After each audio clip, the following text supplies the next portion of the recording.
주간 동안 주의 은혜 가운데 평안하셨습니까? 옆에 사람하고 인사합시다. 사랑합니다. 축복합니다. 제목이 있습니다.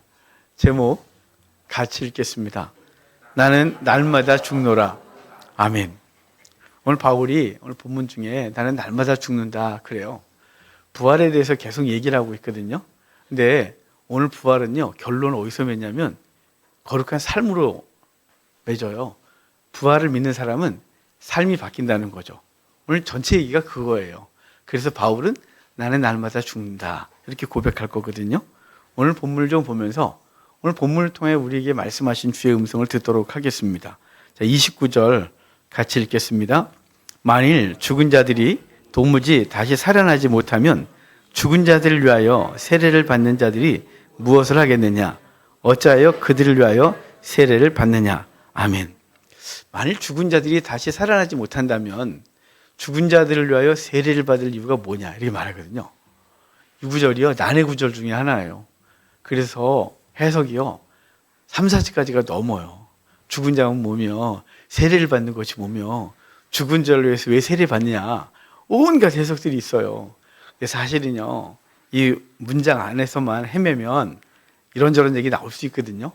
근데 성경 전체 속에서 죽은 자가 보고 죽은 자를 위해 세례를 받는 게 무엇이냐를 성경 전체 속에서 보면 그렇게 어려운 문제가 아닌데 저는 이 주석들을 보다가 왜 이렇게 헤매고 있고 3, 4시까지의 이 해석을 가지고 왜 이렇게 싸울까 싶어요. 성경이 무슨 얘기를 하는지 전체 구조를 보면 알 수 있습니다.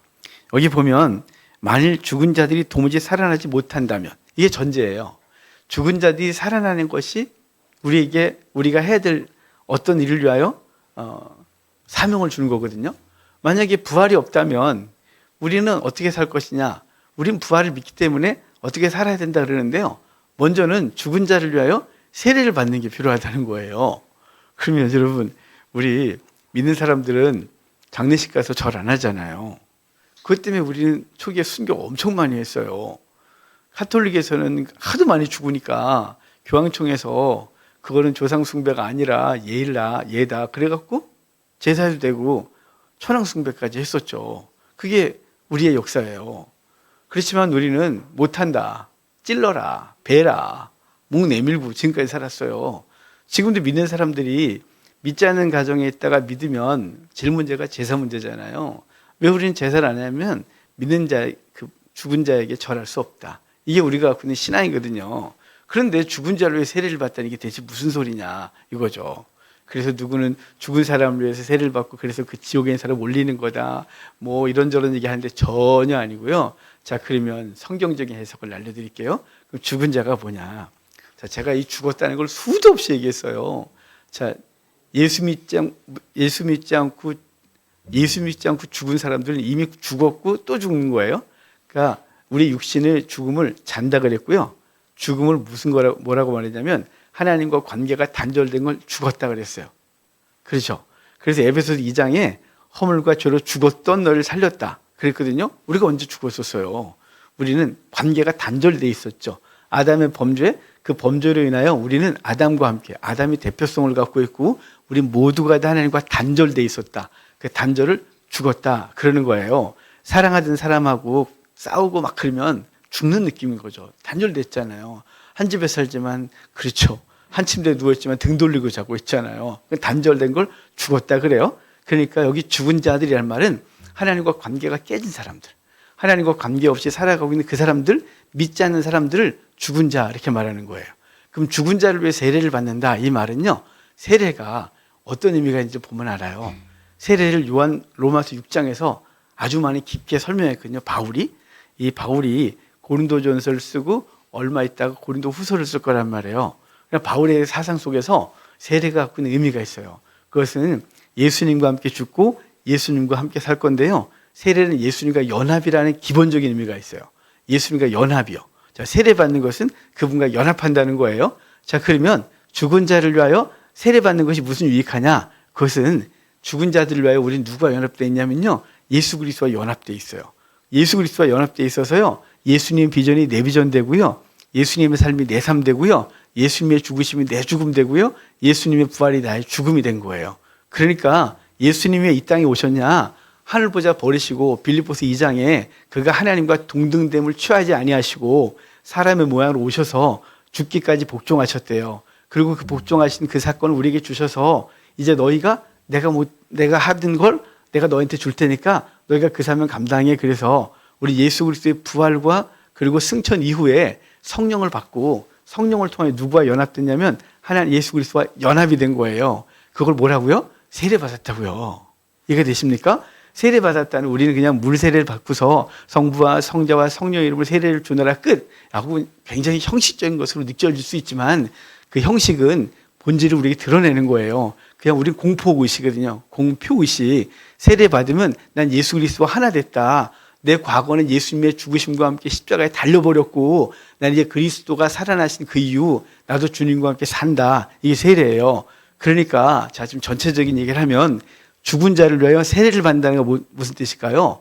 죽은 자들, 믿지 않는 자들을 위하여 난 그리스도와 연합하고 그래서 주님께서 원하시는 거룩한 일을 난 감당하는 존재가 됐다. 이것입니다. 이해가 되셨습니까? 그러니까 저와 여러분들은 죽은 자들을 위하여 세례를 받는 자가 된 거죠. 죽은 자들을 위하여 세례를 받았다 이 말은 우리의 세례받음, 예수 그리스도와 연합된 건 단순히 예수 그리스도를 믿어 구원받는 것으로 끝나지 아니하고 구원받는 것으로 끝나지 않고 그 다음 사역이 우리 가운데 있다는 거예요. 그러니까 복음을 싸구려로 받았다는 사람이 있거든요. 그건 뭐냐면 내가 예수 믿어서 구원받았어. 거기서 끝나는 거죠. 그 이후의 삶이 없는 걸 가축게 받은 거라고 그래요. 자, 그러면 예수 믿어서 구원을 받았고 거기서 끝나지 않고 그 다음으로 나가는 사람들. 그건 뭐냐면 이 땅의 영혼들을 건져내고 맡겨진 사명 감당하고 기꺼이 윤리적이고 도덕적인 삶을 살아내며 주님께서 원하시는 거룩한 것을 위하여 목숨을 내맡기고 사는 사람들은 뭐 했다고요? 세례 받았다고요. 그 세례는 예수 그리스도와 연합이 이루어진 거라고요. 그래서 그리스도와 연합이 이루어졌기 때문에 우리의 과거가 죽고 이제 새로운 삶을 사는데 주님이 원하시는 삶, 주님이 이 땅 가운데 하늘 보자 버리시고 와서 죽기까지 복종하셨던 그 삶, 그 삶이 이제 우리의 것이 됐다. 이게 오늘 본문이 말하는 거예요. 이해가 되셨죠? 이거 3, 4시까지의 해석이 있을 이유가 하나도 없어요. 성경 전체에서 우리에게 그 얘기만 했거든요. 그 얘기만 한 거예요. 그래서 그리스도 부활 이후에 성령이 주어졌고 성령 받은 사람들은 기꺼이 복음을 위해 사는 존재가 된 거죠. 그걸 세례받았다. 이렇게 표현하고 있는 것입니다. 자, 그런데 이 세례받으며 이게 목적과 가치가 분명해요. 목적은 그리스도와 연합의 목적은 구원받는 것, 그것이 기본이고 그 다음에 죽은 자들을 살려내는 거죠. 믿지 않는 사람들이 이미 죽었단 말이에요. 그들에게 복음 증거에 살려내는 것, 그것이 우리가 받은 사명인 것입니다. 자, 우리 30절 좀 볼까요? 30절 같이 읽겠습니다. 또 어찌하여 우리가 언제나 위험을 무릅쓰리요. 여러분, 위험을 무릅쓸 때는 이유가 있어요. 그죠? 자, 우리의 가족 중에 누군가가 우리 자녀들이 물에 빠졌다 칩시다. 그럼 걔가 수영을 못해요? 그럼 내가 뛰어들었다 나도 죽을 수 있다 싶죠? 근데 기꺼이 뛰어들겠죠. 왜 그럴까요? 가치가 있잖아요. 내 아이 살려야죠. 그래서 위험을 무릅쓰는 것, 그래서 살려야 될 가치가 있기 때문에 그래요. 그러니까 우리가 이 위험을 무릅쓰는 이유는요, 복음 증거와 그 하나님의 나라를 세우는데 위험을 무릅쓰는 건 부활을 믿기 때문에 그래요. 여러분, 많은 사람들이 자기의 일반 삶을 버리고 사역을 위해서 뛰어들거든요. 가끔은 무모해 보이기도 해요. 진짜 무모해 보이기도 해요.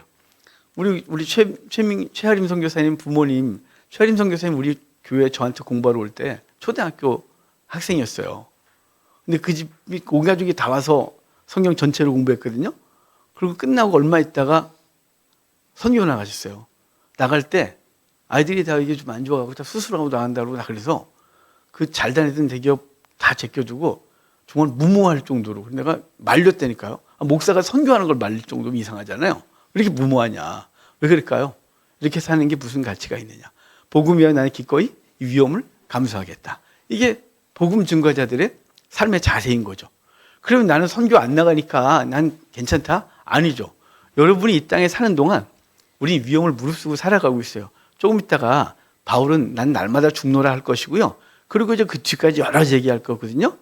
그러니까 우리는 이 땅에 복음을 위하여 기꺼이 우리가 추구하는 많은 것들을 포기하고 살아요.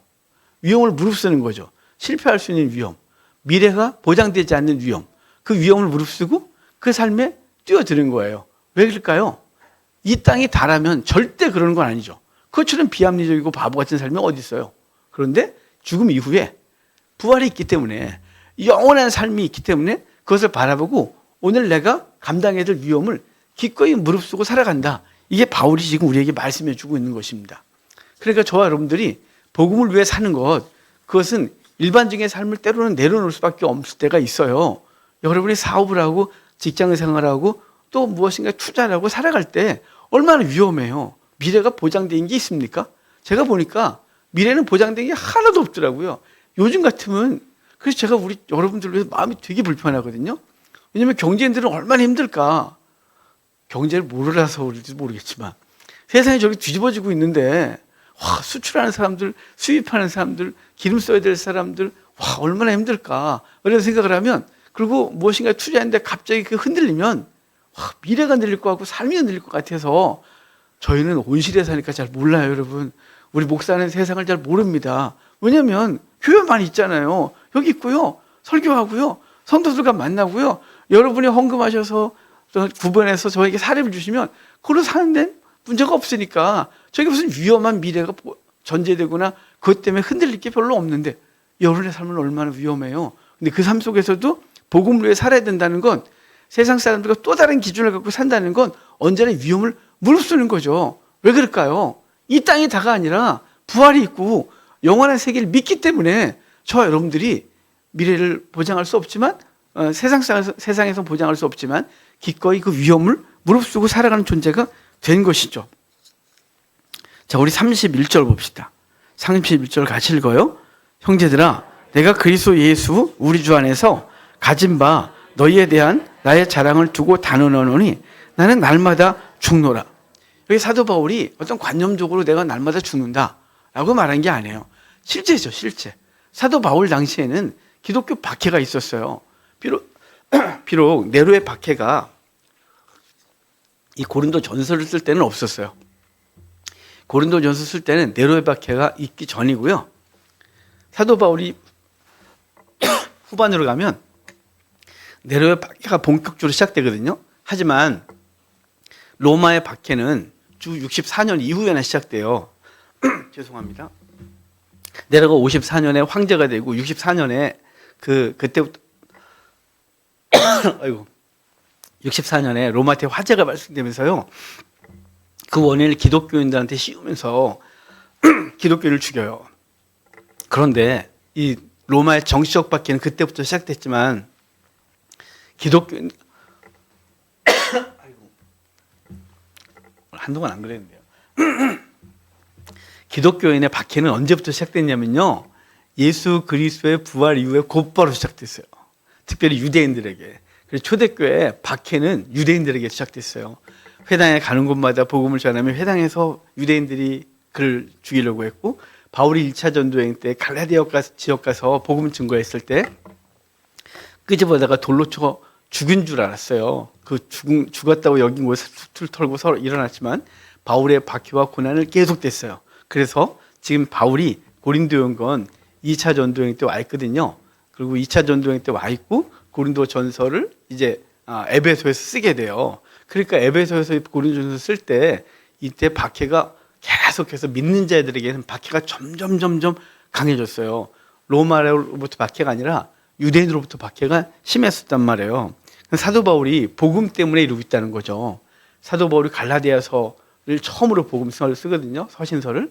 근데 그때 갈라디아 지역에 편지를 쓰면서 이래요. 내가 만약에 그 할례에 대해서 말하지 않고 적당히 넘어갔으면 난 박해 안 받았다. 왜냐하면 유대인들이 할례를 받아야 구원받는다. 그러니까 무슨 소리냐. 할례 또는 율법을 지켜서 구원받는 것이라면 예수 그리스도가 왜 죽었냐. 그리스도가 죽은 것 때문에 그리스도가 우리 죄를 짊어지고 죽어서 우리는 구원받은 거다.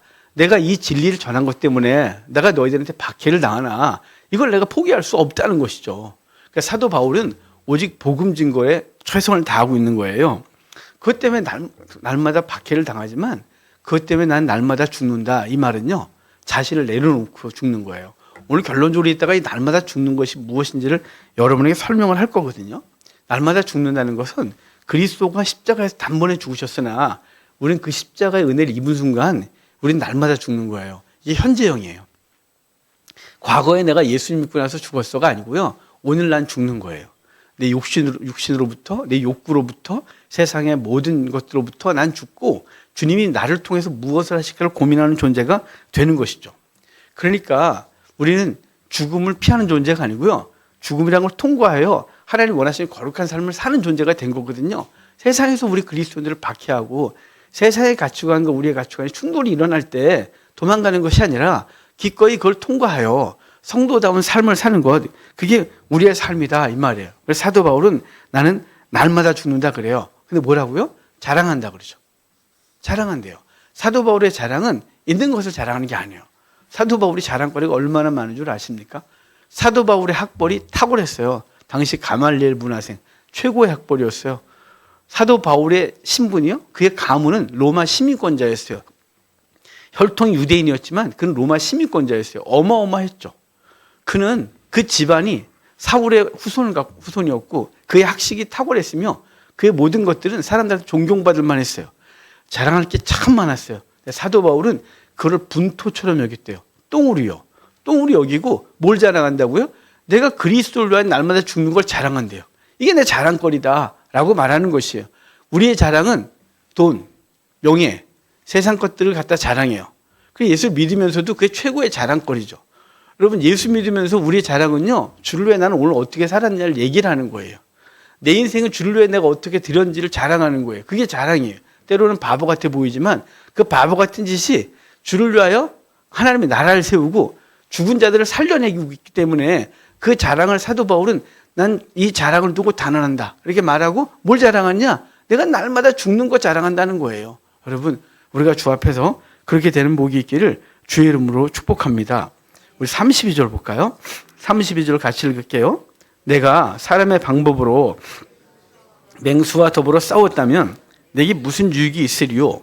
죽은 자가 다시 살아나지 못한다면 내일 죽을 터이니 먹고 마시자 하리라. 아멘.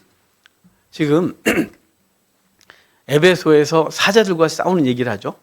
당시 기독교인들이 경기장에서 순교한 적은 없어요. 왜냐하면 아직 네로의 바퀴가 시작되지 않았다 그랬잖아요.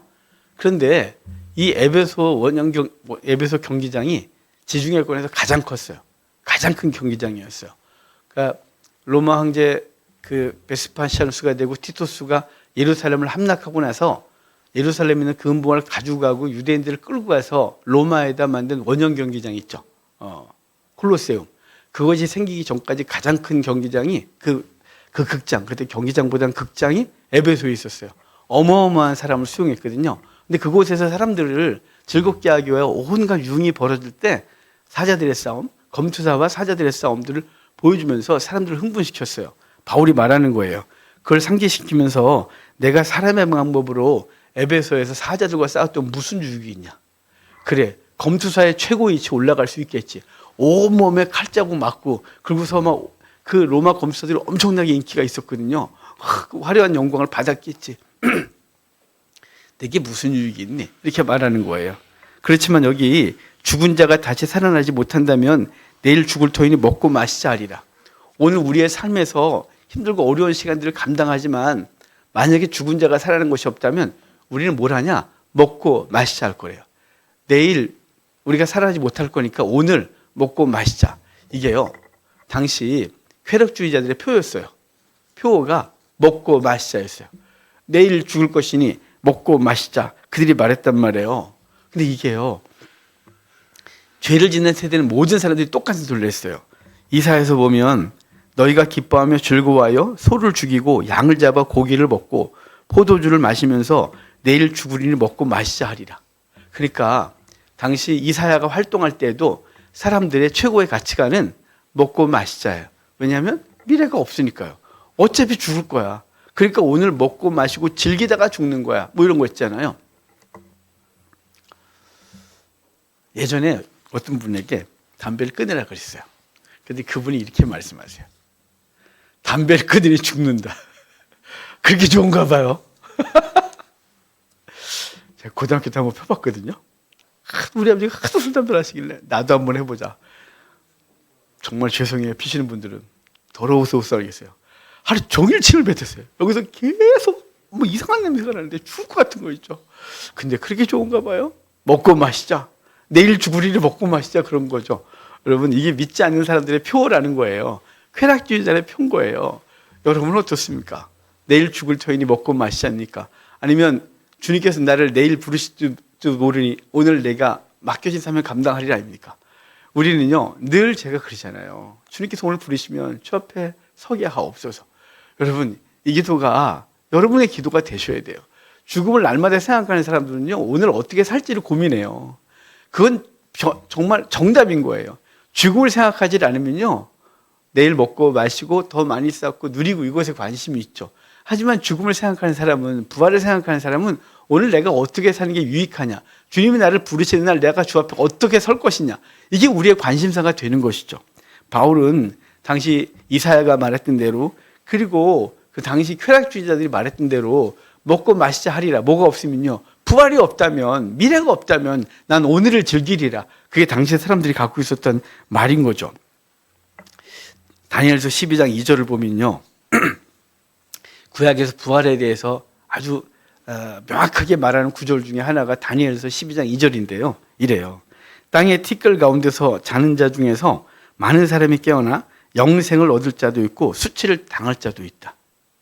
자, 티끌 가운데서 깨어나서 이제 부활해서 누군가는 영생을 얻을 자가 있고 누구는 이제는 수치를 당할 것이다. 이렇게 말하는 거예요. 다니엘은 그 속에서 윤리적이고 도덕적인 어떤 문제까지 끄집어내고 있어요. 그러니까 부활을 믿는 사람들은요, 부활을 믿는 사람은 삶을 어떻게 결정하고 사느냐, 세상에 보기에도 도덕적이고 윤리적인 삶을 살아가게 되는 것이에요. 왜냐하면 하나님 앞에 내가 있다는 것을 믿기 때문에 그러죠. 그분 앞에 섰을 때 내가 부끄럽지 않기 위하여 도덕적이고 윤리적인 책임을 지는 사람, 그것이 부활을 믿는 사람들의 삶의 자세다, 이 말이에요. 그러니까 오늘 본문을 통해서 두 가지 상반된 삶의 자세를 가질 수 있어요. 하나는 부활을 믿는 자, 하나는 부활을 믿지 않는 자. 부활을 믿는 자는 윤리적이고 도덕적이고 바른 삶을 살아요. 부활을 믿지 않는 사람은요, 오늘을 즐기는 거죠. 그래서 오늘을 즐기면서 먹고 마시자 하리라 라고 하는 삶의 자세를 갖고 있다는 것이에요. 그러니까 부활은 오늘의 현실을 어떻게 사느냐를 결정하게 돼요. 자, 33절 봅시다. 33절 같이 읽어요. 속지 말라. 악한 동물들은 선한 행실을 더럽히나니. 아멘. 속지 말래요. 악한 동물들 그러거든요. 이 악한 동물들이 뭐냐면요, 어리석은 사람들이 하나님이 없다 하고 시편에서 말하거든요. 하나님이 없다 하면 결론이 어떻게 살까요? 내가 주인이 되고 내가 즐기는 것을 살게 되겠죠. 하지만 하나님을 인정하는 사람은요, 하나님 앞에서 내 삶을 돌아봐요. 하나님 뭘 원하시느냐, 이걸 생각할 수밖에 없죠. 그러니까 여러분이 하나님을 인정하고 계시니까 이렇게 예배하시고 삶 속에서 바르게 하려고 몸부림을 치는 거예요. 100% 바르냐라고 물으면 우리는 할 말이 없어요. 우리 누구도 그렇게 말할 사람은 없어요. 하지만 정도의 차이가 있을 때 난 몸부림을 치고 하나님 보시기에 바르게 살겠다를 생각하고 살죠. 왜냐하면 죽음을 알기 때문에 그래요.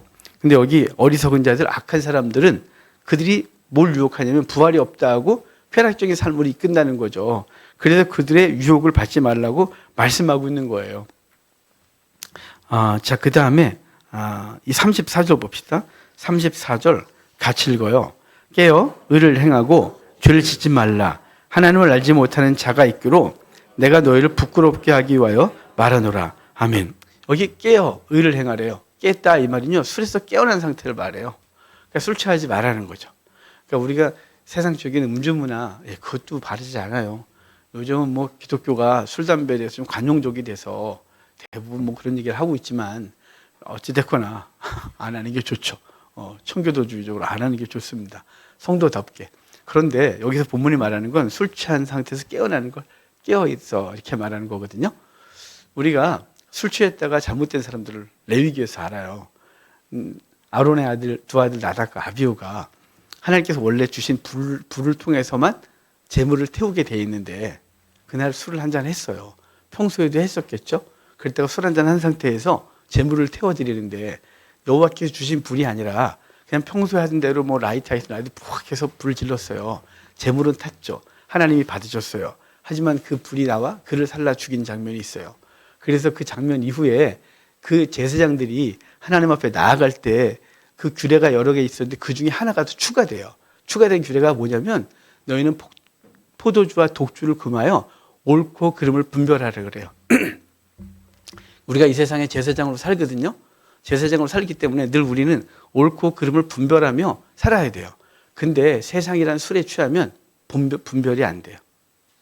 정말 괜찮은 사람이 술을 먹고 취하면 정말 왜 저러나 싶은 거예요. 그러니까 술이 우리를 망가뜨리는 거죠. 정신을 잃게 하고요. 옳고 그름을 분별하지 못하게 하는 거예요. 그래서 성경은 주의 백성들에게 술 취하지 말래요. 술은 세상에 우리가 알고 있는 알코올뿐만 아니라 세상이라는 술에 취하면 옳고 그름 분별이 안 돼요. 모으는 것에 취하면요. 모으는 방법과 수단을 가리지 못해요. 인간이 갖고 있는 연약함이죠. 쾌락을 추구하다 보면요. 맨 처음에 정상적이고 일반적인 쾌락을 추구하다가 쾌락이 목적이다 보니까 점점 해서 마약과 그 이상의 것까지 손을 대고 결국 인생 전체가 날아가게 가는 거죠. 그러니까 우리는 무엇에 취했냐에 따라서 인생이 결정돼요. 잘 아시죠? 그러니까 우리는 복음에 취해야 돼요. 말씀에 취하고요. 말씀이 우리를 붙들기 시작하면요. 우리가 바르지 않았던 삶을 끊기 시작해요. 왜냐하면 이 속에 거하신 성령님이 그 말씀을 갖고 우리를 자꾸 책망하시거든요. 괴롭혀요. 더 이상 못 가게, 그 일을 못 하게. 그러니까 그것은 성도다움을 시작하는 아주 가장 기본적이고 근본적인 하나님께서 주신 힘인 것이죠. 그러니까 도덕적이고 무감각적인 삶을 사는 건 부활을 믿지 않기 때문에 그래요. 그분 앞에 언제 선다라는 생각을 하면 어떻게 막 살아요? 절대 그럴 수가 없는 거지. 여러분 오늘 주 앞에 갈 수 있어요. 이게 저주로 들리십니까? 아니요. 그건 인정하셔야 돼요. 오늘 주 앞에 갈 수 있는 거예요. 제가 그랬잖아요. 저는 아침에 옷 씻고 아침을 시작할 때 오늘 주께서 저를 부르시면 주 앞에 서게 하옵소서. 이거라고. 그래서 그 옷을 입으면서 하루를 하나님 앞에 드려요. 어찌할 줄 알아요? 운전하다가 대형 사고를 당할지, 길을 지나다가 돌이 하나 떨어져서 죽을지, 어떤 상황이 벌어질 줄 알아요? 그러니까 매일 아침에 하나님 앞에 설 것을 기도하고 시작해요. 삶의 자세가 달라져요. 제 속에 있던 못된 것들이 막 꿈틀거리고 올라오다가 그 기도를 딱 하고 시작하는 순간 그런 것들을 이렇게 뒤로 하게 돼요. 저도 여전히 본성적으로 악하고 욕심 많고 죄가 가득해요. 하지만 그것들을 절제할 수 있는 힘은 부활에 대한 믿음 때문에 그래요. 그분 앞에 서서 내가 오늘 죽는다면 난 그분 앞에 선다. 이 믿음은 오늘 내 삶을 결정해요. 여러분 그런 삶이 우리 가운데 있기를 바랍니다. 오늘 본문을 보면 깨어 의를 행하고 죄를 짓지 말래잖아요. 부활을 믿는 사람 뭘 한다고요? 의를 행한다고요. 티끌 가운데서 사람들이 깨어날 건데 그때 누군가는 영생의 부활로 누군가는 부끄러움을 당하는 부활로 설 거래요. 하나님 앞에 설 거거든요. 부끄럽지 말아야죠. 제가 우리 아이들을 낳기 전에 제가 결혼하고 나서 좋은 부모에 대한 생각을 한 적이 있어요. 그것 때문에 엉거운 적이 있거든요. 그리고 결단을 했죠. 내가 좋은 부모가 되리라. 내가 좋은 부모가 되리라. 절대 쉽지 않았어요. 제 속에 있는 못된 본성들이 저를 좋은 부모 될 수가 없게 했죠. 하지만 그 각오 하나가 저를 계속해서 쳐서 복종시키게 해요. 그건 제 속에 사라진 적이 없어요. 그리고 내가 우리 아이들에게 난 부끄럽지 않은 부모가 되리라. 우리 아이들이 커서 날 찾아올 때 행복하게 찾아오게 하리라. 나는 우리 아이들이 나한테 와서 막 안기고 그런 아빠가 되리라. 이런 생각으로 살으니까 당연히 오늘 내가 그 아이들에게 성질을 낼 걸 안 내겠죠. 성질을 뭐 다음에 안 올 거니까. 우리 아이들한테 뭘 잘해주고 내가 막 내 욕심 챙기지 않고 그래 내 거 희생해서 내 자식들을 챙겨보리라. 되겠죠. 왜냐하면 전 미래가 그렇게 되기를 소망하거든요. 그러니까 우리가 주 앞에서 인생이 끝나고 하나님 앞에 설 날을 생각하면 나는 오늘 어떻게 살아야 될까 결정되겠죠. 그러니까 윤리적이고 도덕적이지 않고 그렇지 않게 사는 사람들은 뭐가 없는 거냐면 부활의 믿음이 없는 거예요. 그분 앞에 서는 것이 없는 거예요. 나보다 먼저 간 선진들과 만나서 기쁨으로 악수하고 잘 샀다고 열심히 살다 왔다고 할 소리를 듣는 거에 대한 기대감이 없기 때문에 오늘을 나는 그냥 사는 거예요. 이 땅에 다니까. 그리고 내일 죽을 거니까 먹고 마시자 하리라. 이런 삶을 살겠죠. 그런 삶을 살면 안 되는데요. 여기 볼게요. 하나님을 알지 못하는 자가 있기로 우리죠. 하나님을 안다 이 말은요. 히브리어로 야다 그래요. 헬라어로는 기노스코 그러고요. 근데 경험해야 하는 거예요, 그게. 그러니까 우리가 하나님을 알죠. 성경을 통해서 아는 건요. 야다가 아니에요. 이거 그냥 지식을 채운 거예요. 근데 이 지식이 삶 속에서 하나님과 인격적 만남이 이루어질 때 그때 야다라 그래요. 그 야다가 풍성하면 풍성할수록 하나님과 관계가 풍성해지겠죠. 근데 이걸 기노스코 그러거든요, 헬라어로. 오늘 보면 기노스코 그래요. 아니요, 부정접수사예요. 하나님을 알지 못한다는 거죠. 알지 못한다는 건요, 은혜가 없었고요. 또한 하나님께서 부르시는 은혜가 있었는데도 하나님을 아는데 관심이 없는 거죠. 관심이 없으니까, 그분과 관계가 없으니까 아는 지식이 없는 거죠. 같이 동행해야 알죠. 같이 무엇인가 일을 추진해봐야 그 사람도 알죠. 그 사람과 만남이 없으면 알 수 있는 방법이 없어요. 요새 목요일날 두 분과 공부를 하거든요. 왔다 갈 땐 하나도 몰랐어요. 두 분과 공부를 하면서 이런저런 얘기도 나누고 하나님 말씀 나누면서 조금씩 저는 친근해지는데. 그래서 조금씩 알아가요. 아, 이런 사람이구나. 이런 사람이었구나. 이렇게, 그래서 성경에 대해서 이런 궁금함이 있었구나. 이렇게 아는 거죠. 이게 뭐예요? 야다하는 거예요. 기노스코 하는 거예요. 하나님하고 그렇게 살아가는 거예요. 그런데 세상 사람들은 그걸 모른대요.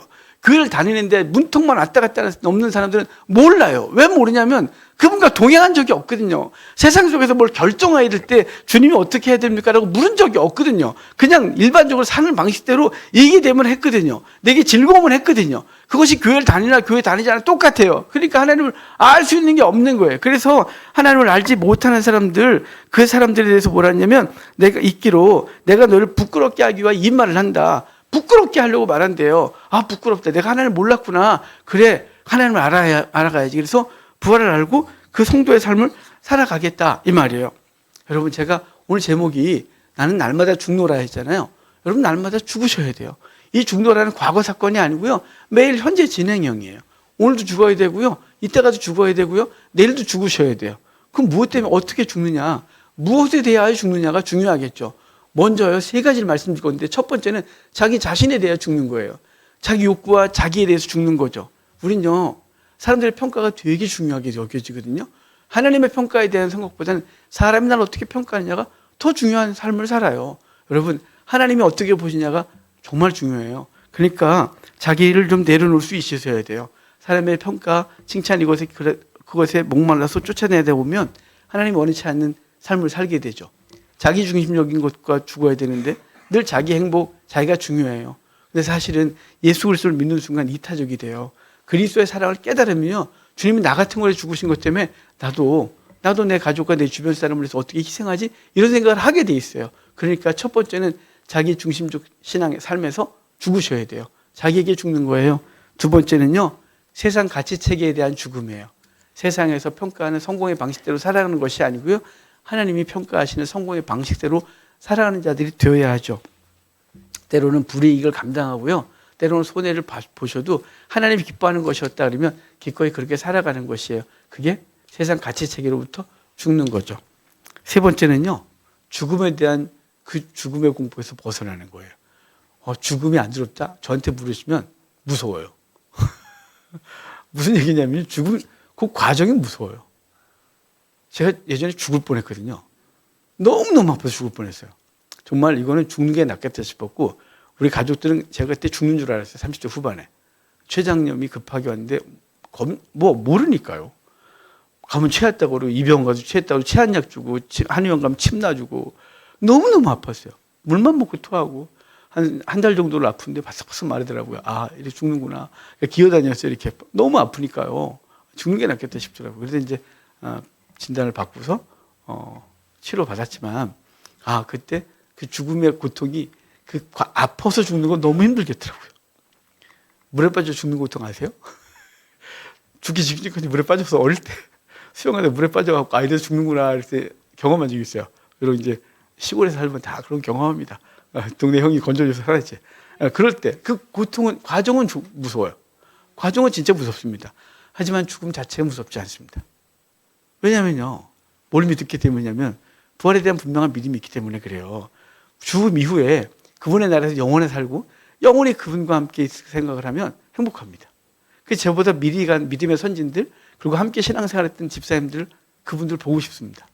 그래서 항상 기도하다가 그분들을 볼 생각을 하고 그분 앞에 부끄럽지 않으라고 그렇게 살아갑니다. 여러분, 그러니까 자기 중심에서 죽으십시오. 자기 중심의 삶에서. 그 다음에 세상 가치로부터 죽으십시오. 죽음의 공포란 실패와 좌절이죠.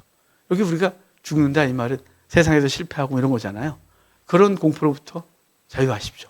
그러면 하나님 앞에서 내가 오늘 어떻게 살아야 될지를 알게 되고요, 그 삶을 조금 더 담대하게 살 수 있게 됩니다. 여러분, 오늘 사도 바울은 나는 날마다 죽노라 그래요. 여러분, 우리 오늘도 죽고요. 내일도 죽고요.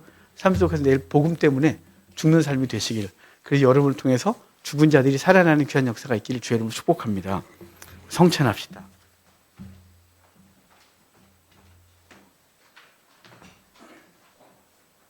(424장) 찬송입니다. 424장입니다.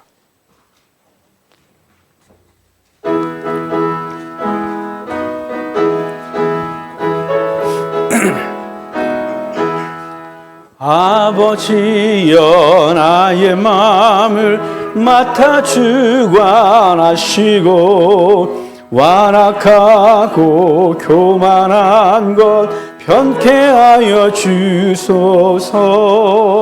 온유하고 겸손하여 화평하게 하시고 망령되고 악한 일을 물리치게 하소서. 하나님의 은총 속에 나를 보호하시고 주의 사랑 줄이 되어 나를 내어 주소서. 그새 주의 흘린 피로 죄를 씻어 주시고 성령이여 나를 인도하소서. 아멘. 하나님의 말씀 요한 1서입니다. 요한 1서 3장 14절부터 16절까지입니다. 요한 1서 3장 14절부터 16절까지 제가 읽어드리겠습니다. 우리는 형제를 사랑함으로 사망에서 옮겨 생명으로 들어간 줄을 알거니와 사랑하지 아니하는 자는 사망에 머물러 있느니라. 그 형제를 미워하는 자마다 살인하는 자니 살인하는 자마다 영생이 그 속에 거하지 아니하는 것을 너희가 아는 바라. 그가 우리를 위하여 목숨을 버리셨으니 우리가 이로써 사랑을 알고 우리도 형제들을 위하여 목숨을 버리는 것이 마땅하니라. 아멘. 오늘 본문을 보면요, 형제를 사랑함으로 사망에서 옮겨 생명으로 들어간 줄 안대요. 그러니까 우리가 생명 안에 있다는 것은 무엇을 아느냐? 형제를 사랑하는 것으로 안다는 거죠. 형제를 사랑하지 않는 자는 여전히 사망 가운데 있는 존재다. 이렇게 말하고 계속 얘기하거든요. 그러니까 형제를 왜 죽는 게 마땅하다 그래요. 여러분, 우리 삶에 돌아가서 내 가족들, 내 주변 사람들 사랑하고 있다. 그건 생명 안에 사는 거죠. 부활 생명 있는 존재예요. 그런데 여전히 사랑을 못하고 있다. 나중심적으로 사람을 사랑하고 만나고 관계하고 있다. 그것은 여전히 생명이 내 속에 있지 않다는 걸 증거한대요. 여러분, 예수 그리스도를 믿고 생명이 있는 걸 알아요. 이제 돌아가셔서 그 생명을 드러내는, 사랑을 통해 드러내는 우리의 삶이 되기를 주의 이름으로 축복합니다. 성찬기를 엽시다.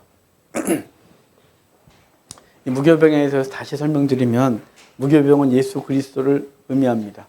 죄가 없으시고요, 당신이 우리를 위해 십자가에 달리셨고요, 그는 불의 고통을 당하셨어요.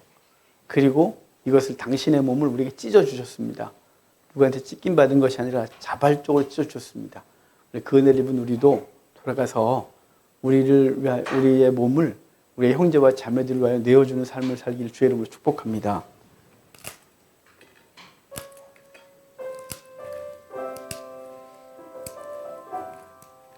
떡을 듭시다. 우리 주님께 기도합시다. 주님, 나 같은 게 뭐라고, 내가 뭐라고 나를 위해 죽으셨습니까? 내 같은 게 뭐라고 내 안에 계시고 나를 통하여 하나님의 나라를 세우겠다고 하십니까? 먼저 감사하고, 이제 주님께서 내게 주시는 그 생명, 나도 돌아가서 그 생명 나누는 삶이 되겠다고 다짐하고 결단하고 기도하도록 하겠습니다. 기도합시다. 하나님 감사합니다. 주님, 우리가 무슨 가치가 있다고 우리를 위하여 죽으셨습니까? 우리의 삶이 무슨 가치가 있다고 내 안에 좌정하에 계시면서 주께서 원하시는 일을 감당하고 계십니까? 주님 감사합니다. 부족하고 연약한 이 죄인을 붙들어 주시고 주의 뜻을 삼으시고 생명 주셔서 감사합니다. 이 생명 가지고 돌아가 주변 사람과 나누고 생명을 살려내는 우리가 되게 하옵소서. 하나님 함께 역사하소서. 하나님 놀라운 은혜 가운데 우리가 있게 하시고 주님이 나를 위해 주신 것처럼 나도 내 생명 주변에 나누고 생명을 위하여 그들을 살려내는데 힘을 다하게 하옵소서. 하나님 함께 하시고 역사하여 주십시오. 감사합니다. 하나님 감사합니다. 오늘도 우리에게 당신의 몸을 주셔서 감사합니다. 하나님 이제 우리도 돌아가서 주님이 나 같은 것을 위하여 몸을 주신 것처럼 나도 내 형제와 자매들을 위하여 몸을 내어주도록 하겠습니다. 우리가 무엇이간에 내 생명을 주셨고 우리가 무엇이간에 내 안에 계셔서 사명 감당하게 하신 것처럼 감당하기 그 은혜를 입고 있는 우리가 이제 우리도 우리가 보기에 부족해 보이고 또 사랑할 만한 존재가 아니라 할지라도 주님이 나 같은 거 살리신 것처럼 나도 기꺼이 몸을 들여 그들을 살려내고 그들도 부활 생명 갖고 살게 하는데 우리의 삶이 쓰임받는 이 한 주간 되게 해 주십시오. 감사합니다. 예수님의 이름으로 기도합니다. 아멘. 주님의 모입니다.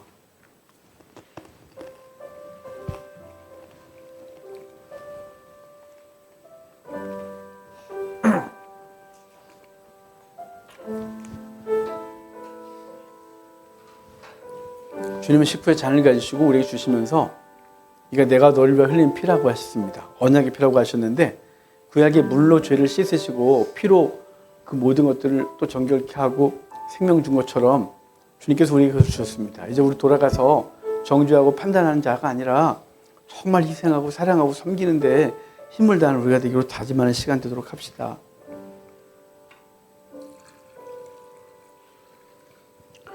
우리 잔을 듭시다. 주님께 기도합시다. 나를 위해 다 내주신 주님, 나도 돌아가서 그렇게 해보겠습니다. 그런데 내 힘으로 안 되는 거 주님 아십니다. 힘 주십시오. 죽을 힘 주십시오. 그 영혼 사랑할 힘 주십시오. 판단하고 정죄하는 것은 그렇게 잘하지만 사랑하고 죽는 것은 그렇게 익숙하지는 않습니다. 나를 불쌍히 여기시고 내가 죽어 그 영혼 살려내게 해달라고 그 영혼들 하나씩 이름 불러가고 주님 앞에 올려드리는 시간 되도록 합시다. 기도하겠습니다. 하나님,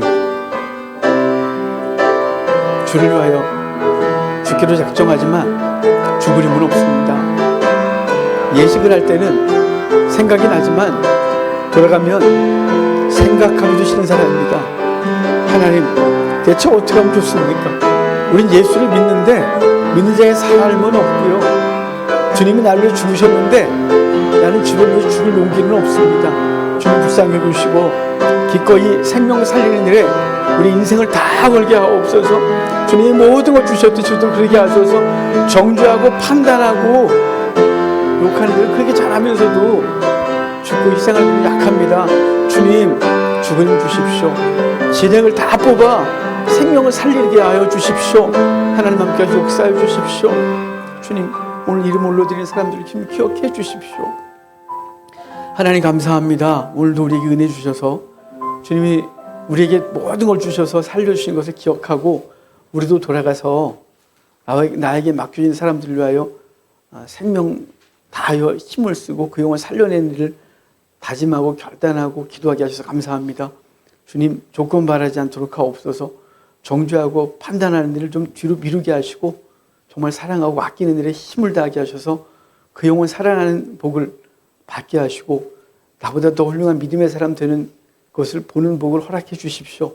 감사합니다. 예수님의 이름으로 기도합니다. 아멘. 주님의 피입니다.